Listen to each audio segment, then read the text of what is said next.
¿Sí? Ya hemos repasado lo que es bronquiolo respiratorio, conducto alveolar y saco alveolar. Ahora sí vamos a ver un alveolo.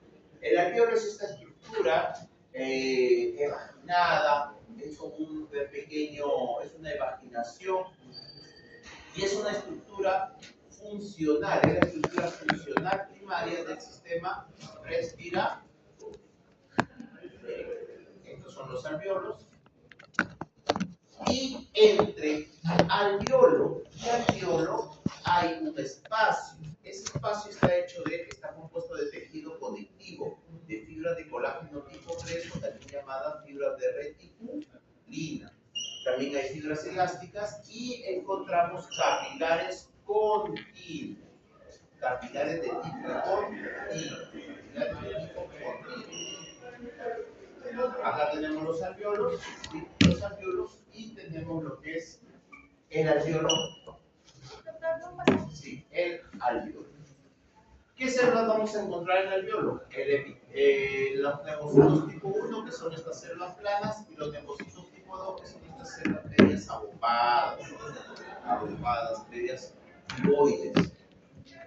Miren, este es el tabique interalveolar. Acá está formada por fibras de colágeno tipo 3, o también de reticulina, o también llamadas reticulina, fibras elásticas y los capilares continuos y capilares continuos. Si se fijan, el alveolo prácticamente es un epitelio simple plano, formado. ¿Quién forma ese epitelio? Los neumocitos tipo 1. Y acá encontramos unos agujeritos que son los poros de Kohn. Los poros de Kohn. Los poros de Kohn permiten el paso de aire, o redistribuyen o permiten una respiración colateral para que los alveolos no se rompan. Entonces, eso es lo que hacen los poros de Kohn, permiten una respiración colateral. ¿Sí? Cuando se bloquea un proceso pequeño, y permite una redistribución también a nivel de los sacos alveolares. Y aquí tenemos los neumocitos tipo 1. ¿Sí? Lo habíamos visto solamente en la parte práctica, su forma. Los neumocitos tipo 1 son unas células aplanadas, también llamadas células alveolares tipo 1, o también llamadas células alveolares escamosas. ¿Ya? Células alveolares escamosas. Estas células representan el 95% o cubren el 95% de la superficie alveolar y son de epitelio simple. Y me van a formar un epitelio simple plano. Pero no son las más numerosas. Es decir, yo tengo más neumocitos tipo 2 que neumocitos tipo 1. ¿Sí? Sino que como los neumocitos tipo 1 son más amplios, me cubren una mayor área. Como cuando le digo, cuando tienen su cama, ¿no? Agarran una sábana, o una sábana es suficiente para cubrir, ¿sí? Toda la superficie, una o dos sábanas. En cambio, con una almohada son menos áreas, pero son más numerosas, ¿sí? Es más o menos lo mismo que sucede acá. Por eso que son el 40% de la población alveolar. Los neumocitos tipo 2 son más abundantes, pero solamente ocupan poca área. Se unen mediante de uniones ocluyentes, o sea, totalmente cerradas. Si no, imagínense, el aire se fuga y está totalmente sellado. Y el reborde lo forman los neumocitos tipo 2. Y los neumocitos tipo 2 son células alveolares, también llamadas células alveolares mayores, células sectarias o células alveolares tipo 2. Son más numerosas, pero solamente representan el 5% de la superficie. Son células cuboides y están entremezcladas. ¿Cuál es lo más importante? Que producen el agente tensoactivo pulmonar, ¿no? Producen el surfactante. ¿Para qué? ¿Para qué sirve el surfactante? Para romper la tensión superficial ¿de qué? De las moléculas de agua, ¿no? De las moléculas de agua, para evitar que los alveolos se colapsen. Seguro ustedes han agarrado alguna vez, ¿no les ha pasado que tienen una bolsa y le cae un poquito de agua? ¿Qué pasa con esa bolsa? Tiene una bolsita y un poquito de agua. ¿Sí o no? ¿Sí? Se moja la bolsa adentro. ¿Y qué pasa con la bolsa? ¿Se pega o no se pega? Claro, pues. ¿Se pega, sí o no? ¿Por qué se pega? Porque está mojada. ¿Pero por qué? ¿Por qué? ¿Ah? Por la tensión superficial, por las fuerzas entre las moléculas de agua. La molécula de agua que está pegada a la pared busca pegarse con la otra. Por eso es que se colapsa. Por eso es que se pegan. Pues, entonces, ¿qué pasa? El surfactante lo que hace es formar una película. De tal manera que ya no se pega. No se rompe esa tensión. Por eso cuando ustedes botan agua, no dicen que la molécula de agua trata de buscar.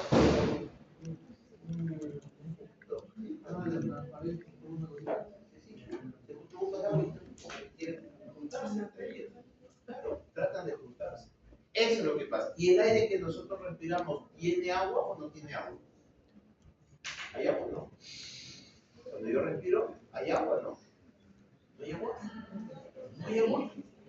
Claro. ¿De qué está hecho el oxígeno? La atmósfera. ¿De qué está hecho? Nada.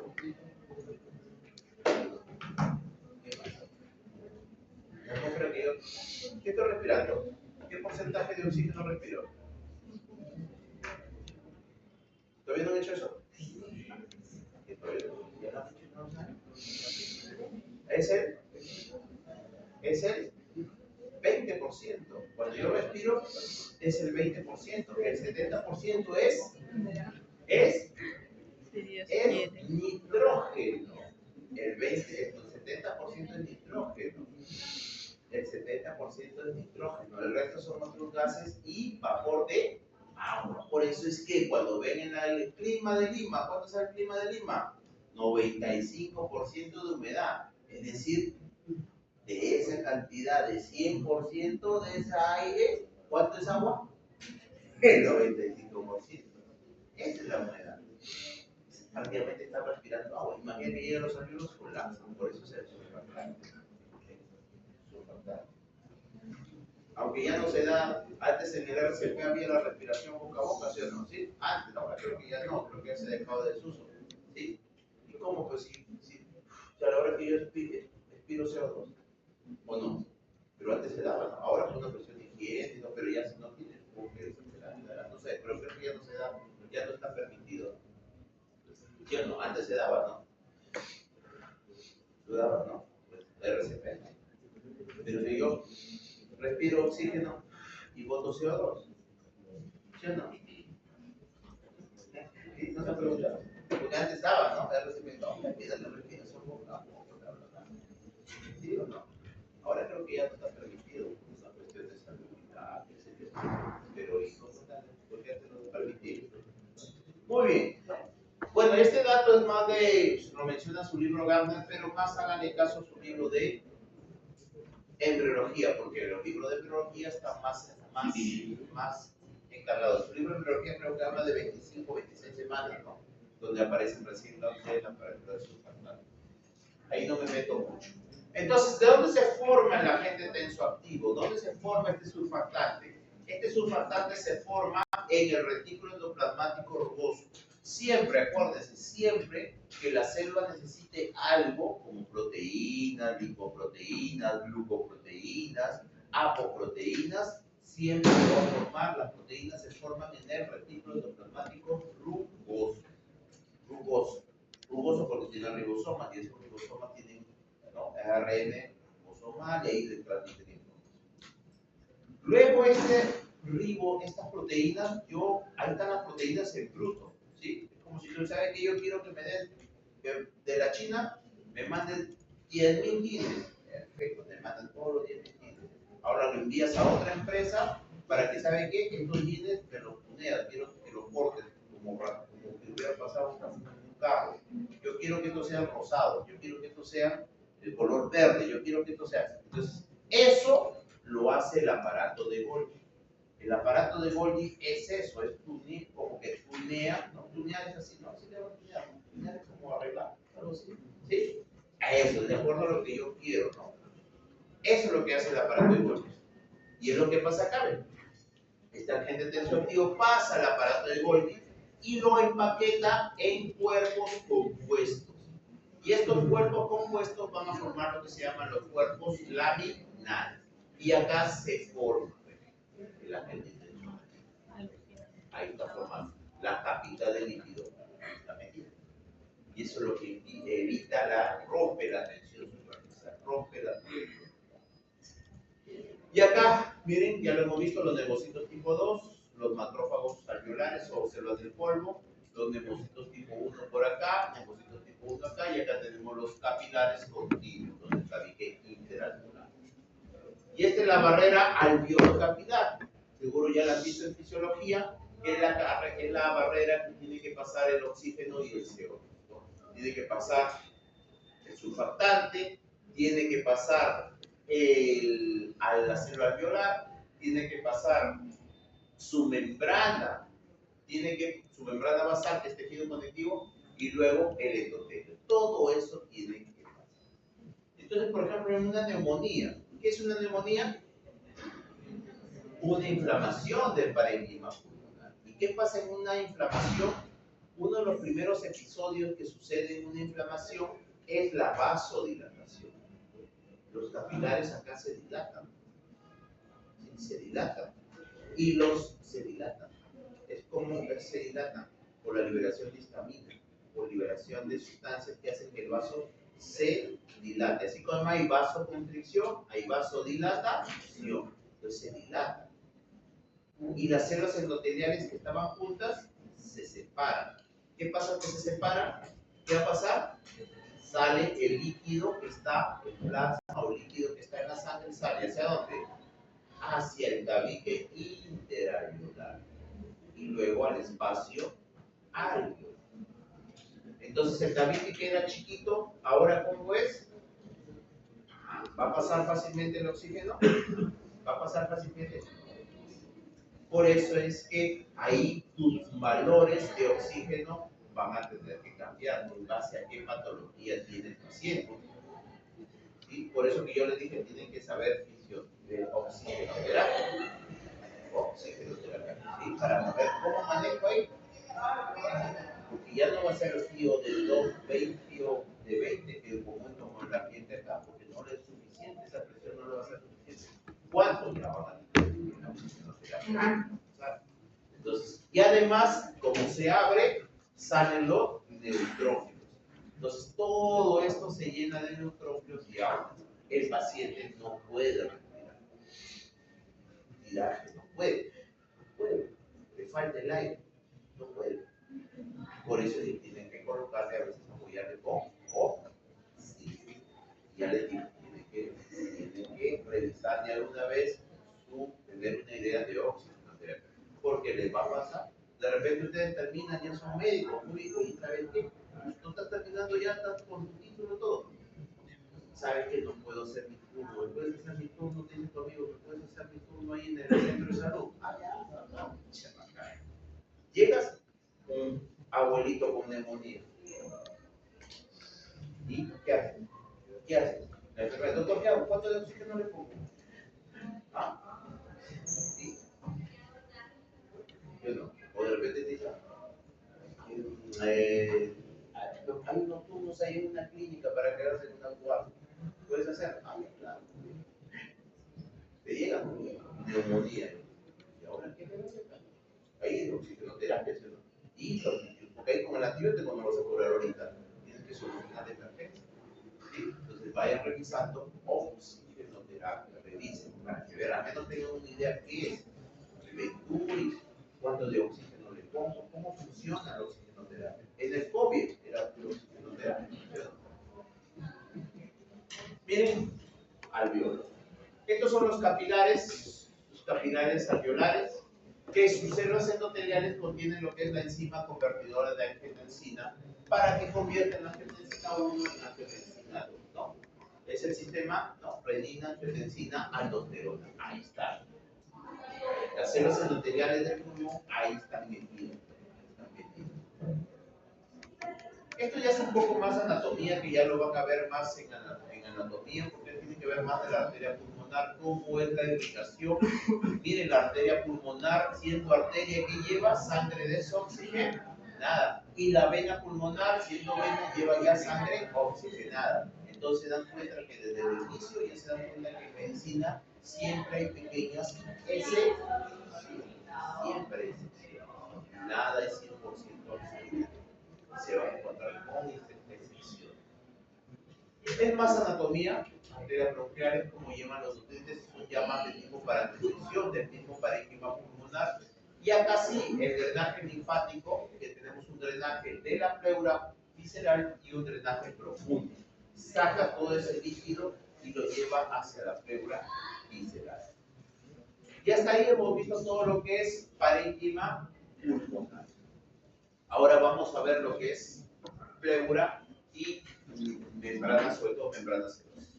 Entonces, las membranas serosas son un grupo de tejido especializado que recubre cavidades y están cubiertas por un epitelio simple plano llamado mesotelio. ¿Ok? Llamado mesotelio. Estas membranas producen un líquido seroso que le permite su lubricación. ¿Cuáles son? Pleura, el pericardio y el peritoneo. La inflamación de la pleura, ¿cómo se llama? Pleuritis. Pleuritis. Del pericardio, Pericarditis. pericarditis. Y del peritoneo, peritonitis, ¿no? Peritonitis.